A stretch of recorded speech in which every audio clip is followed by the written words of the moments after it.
जिल्हा रुग्णालय सोलापूर व महिला व नवजात शिशु रुग्णालय सोलापूर येथे रुग्ण कल्याण समिती नियुक्ती करण्यामध्ये जिल्हा शल्यचिकित्सक सुहास माने यांनी मनमानी केल्याच्या विरोधात सामाजिक कार्यकर्ते अंकुश राठोड यांनी आंदोलनाचा इशारा दिला आहे।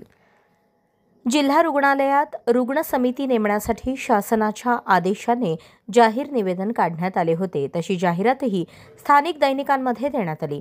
जाहिरात वाचून अनेक इच्छुकांनी रुग्ण कल्याण समितीसाठी अर्ज सादर केले। मात्र या अर्जांचा विचार करण्याऐवजी जिल्हा शल्यचिकित्सक डॉक्टर सुहास माने यांनी आपल्या मर्जीतील डॉक्टर लोकांना तिथे नियुक्ती केली, असा आरोप सामाजिक कार्यकर्ते अंकुश राठोड यांनी केलाय।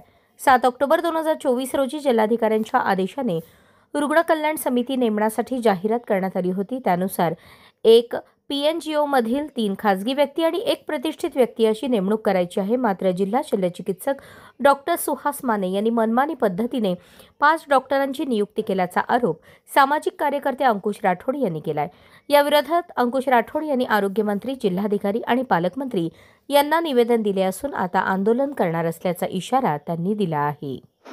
7/10/2024 या दिवशी कलेक्टरच्या आदेशाने रुग्ण कल्याण समिती, जिल्ह्याची जे रुग्ण कल्याण समिती जाहिरात निघाली होती, त्या जाहिरातीमध्ये एक NGO, 3 सदस्य खाजगी आणि 1 प्रतिष्ठित व्यक्ती शहरातली, हे 5 सदस्य निवडायचे होते।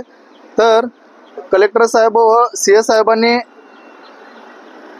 ते न निवडता मनमानी पद्धतीने 5 डॉक्टर नियुक्ती केलेले आहे। हे सगळं चुकीच्या पद्धतीने नियुक्ती केलेले दिसून आलेलं आहे। तरी यांच्यावर वेळेवर कारवाई जर नाही झाल्यास मी उपोषणाला बसणार व आरोग्यमंत्र्याकडे निवेदनाद्वारे मी पत्र पाठवलेलं आहे।